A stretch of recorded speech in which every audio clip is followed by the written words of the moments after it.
Olá pessoal, tá aqui a câmera. A câmera. Eu vou falar de política. Eu nunca falo de política. Normalmente eu não falo de política porque é um assunto muito polêmico, assim como religião e etc, né? Mas eu vou falar. Nós temos um presidente da República hoje. Que dia é hoje, hein? Hoje, dia 5 de junho de 2021. Está na presidência da República o senhor Jair Bolsonaro. Qual a diferença do Jair Bolsonaro para o Collor de Mello?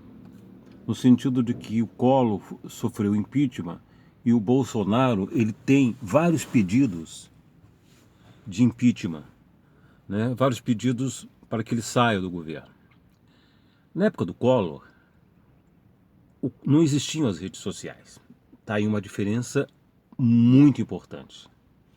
Na época do Collor, existiam as pessoas que votaram no Collor, claro, e as pessoas que não votaram no Collor, óbvio, né? Votaram no Brizola, votaram no Lula, votaram no Maluf, né? E quando o Collor estava sendo acusado de várias irregularidades em seu governo, que poderia levar ao impeachment, ele tinha contra ele as pessoas que não votaram nele, que faziam oposição ao seu governo, e tinha contra ele os seus eleitores também, que se sentiram traídos pelo confisco da poupança.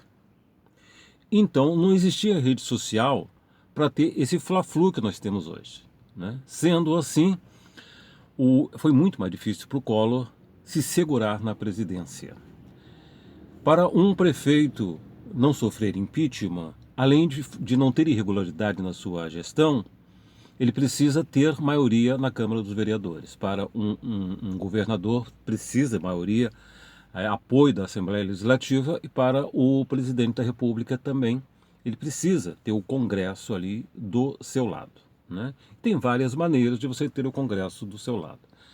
Uma delas é favorecendo os políticos que você precisa, a maioria ali para você ter o respaldo e continuar.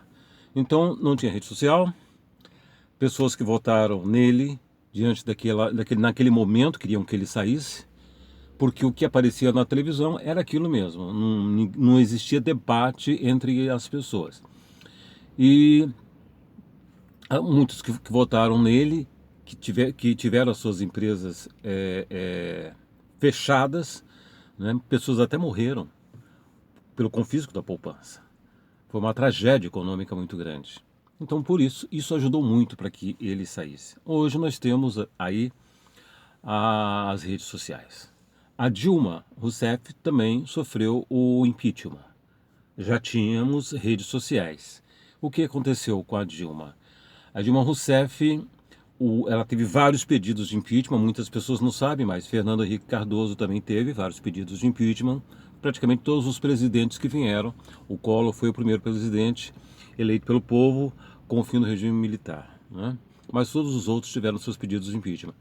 Então a Dilma, ela no final do seu mandato, um pouco antes, né, do seu impedimento, ela já estava sendo hostilizada, por exemplo, na abertura das Olimpíadas, na abertura da Copa do Mundo, né? Pessoas, autoridades internacionais, como o presidente da FIFA, ficaram impressionados em ver as pessoas falando palavras de baixo calão em direção a Dilma. Eu não estou dizendo que seja certo ou errado o que a Dilma fez, não estou falando isso. Eu estou dizendo que a gente compara, por exemplo, a que ponto chegamos nessa época já de redes sociais. Com redes sociais, muitas pessoas se tornaram inimigas, porque antes das redes sociais você até não sabia o que a pessoa pensava politicamente, isso às vezes nem era discutido. Então, com as redes sociais, os ânimos se afloram, grandes amigos deixam de ser amigos, né? Talvez nem fossem, né? Por causa do político preferido dele. E hoje a gente vê uma polarização muito grande, esse fla-flu, né? Se você não concorda com uma frase que o presidente diz, então porque você é a favor do Lula, né? E se você acha que realmente o PT teve envolvido em atos ilícitos e desonestos, é porque você é um bolsonarista. Então parece que você tem que ser um ou outro, né? Essa expressão super rasa de vai para Cuba é muita pobreza, né? A pessoa falar isso para você. Quando você aponta, por exemplo, uma coisa errada no governo atual, as pessoas dizem, e o PT? É como se eu falasse assim, o seu filho é assaltante. Aí a pessoa, em vez de falar, eu fico muito chateado com isso, né? Meu filho ser assaltante. Eu gostaria que ele largasse essa vida. Não. A pessoa disse para mim assim, e o seu, que é ladrão, arrombador de carro? Então está justificado, meu filho é assaltante, mas o seu rouba carro, então, né, não vamos, ninguém aqui pode falar mal do outro. É como se a coisa pudesse continuar. Eu me lembro que na época em que o PT, as pessoas começaram a se movimentar com relação a mensalão, petrolão e etc., alguns petistas diziam, mas o roubo já vem de muito tempo. Como se já existia, não foi o PT que inventou a desonestidade, a corrupção, etc. Então pode continuar porque já existia? Não, está na hora de virar, né? Aí apareceu essa figura, esse personagem que é o Bolsonaro. O Bolsonaro tem um lado que até é positivo. Ele nunca escondeu que ele é grosseiro, nunca escondeu o jeito de ser dele, né? Apareceu, né, a primeira vez que eu ouvi, que cheguei a vê-lo, foi que eu pude vê-lo pela primeira vez, foi numa polêmica envolvendo a Preta Gil, filha do Gilberto Gil. A partir daquela polêmica, ele passou a frequentar programas popularescos para defender o que ele pensa sobre homossexuais e etc., né? Sobre mulher ganhar menos que homem. Então ele começou. Aí quando começou a sair na imprensa que ele ia ser candidato a presidente, eu pensei que aquilo fosse uma brincadeira mesmo. Eu não acreditei, né? E eu falei, isso é brincadeira, não é verdade que essa pessoa vai ser candidato. Não é que eu acho que ele seja um mau presidente agora. Eu achava que ele seria um mau presidente e confirmou as minhas expectativas. Eu gostaria que fosse diferente. Eu gostaria tanto de estar errado. Eu gostaria tanto de chegar para os meus amigos que fizeram campanha, que votaram nele e falar, olha, parabéns, hein?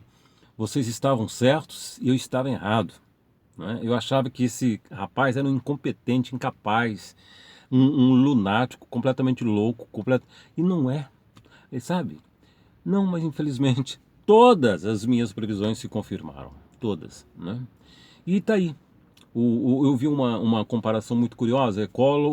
Desculpa, o Bolsonaro é como personagem, um vilão da novela. Você fica doido para ver o próximo capítulo, para ver quem ele vai maltratar, quem ele vai ofender, a quem ele vai fazer mal, né? Todos os dias tem uma novidade, todos os dias tem uma frase ofensiva, sem nenhum limite, né? Parece que nada acontece. Então, eu não estou aqui para falar mal de um e nem de outro, né? Porque parece que você tem que gostar de um, deixar de gostar de outro. Não.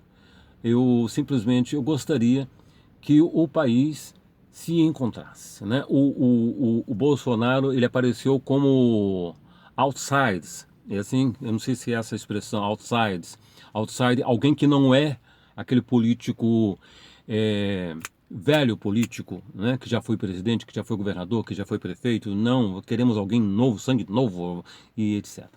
Né? Ele estava 28 anos em Brasília, filhos políticos. Ele não era um outsider, ele não era uma novidade, ele não era alguém que veio de fora. Não, ele é do sistema. E mesmo assim votaram nele com essa ideia. Então o que seria um outsider? Seria uma pessoa, por exemplo, que pegou um carrinho de cachorro-quente e soube administrar aquele carrinho de cachorro-quente, de churrasco, soube administrar aquele carrinho de churrasco, e com o tempo ele montou honestamente uma rede de churrascarias, porque ele é um bom gestor, um bom administrador. Uma pessoa que pega um time de futebol cheio de dívidas e paga todas as dívidas daquele time, e quando ele sai da presidência, ele ainda deixa ainda dinheiro em caixa. Então ele mostrou ali que ele é uma pessoa competente, como síndico, como um administrador que pegou alguma situação muito ruim e reverteu a situação. Este é o outsides, que não é da política. E ele pode levar essa experiência para a política, de administrar bem, de ouvir as pessoas, não é? Independente de, você é bolsonarista ou não é, Jorge? Não, não é isso. A questão é que nós temos um presidente que só dá entrevistas para pessoas que gostam dele. Ele não responde perguntas que ele não quer.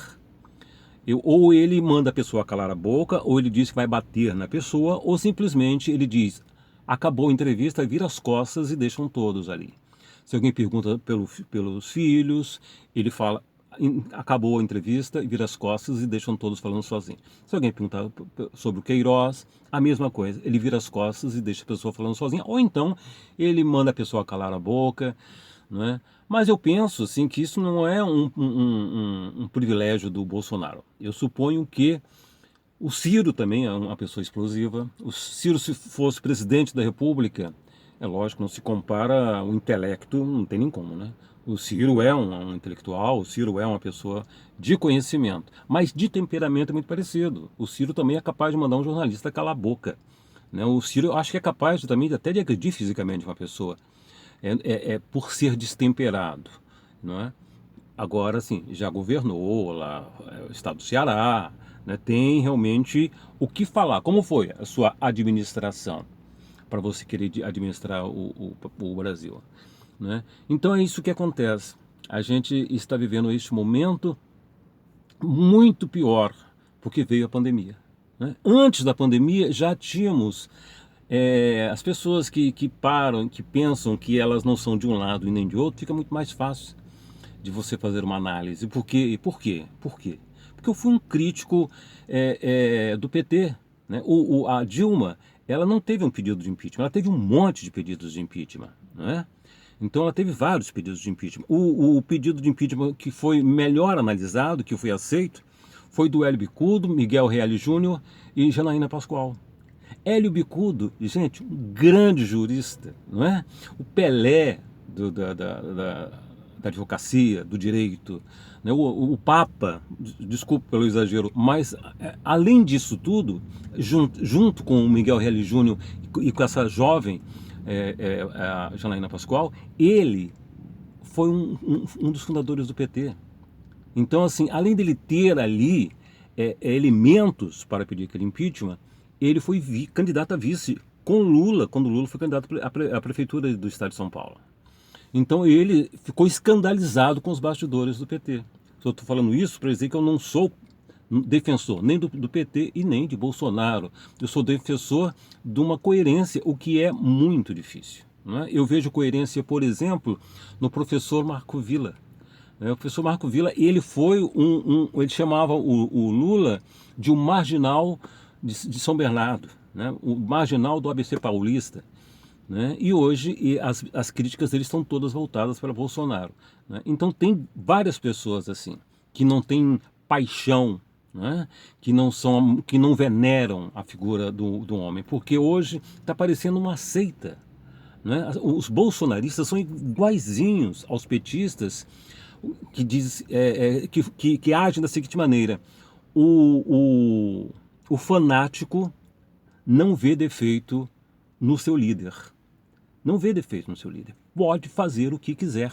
Não vê defeito, assim como tinha os malufistas antigamente, né? Tem os lulistas, os bolsonaristas, esses istas todos. Não veem defeito no seu líder quando o fanatismo impera. Eu sou Jorge Barcelos, eu espero ter contribuído com este meu pensamento. Se você discorda, coloca aqui embaixo a sua opinião, não tem problema, sem ofensas, porque eu não ofendi ninguém também, né? Um abraço a todos. 13 minutos é muito tempo.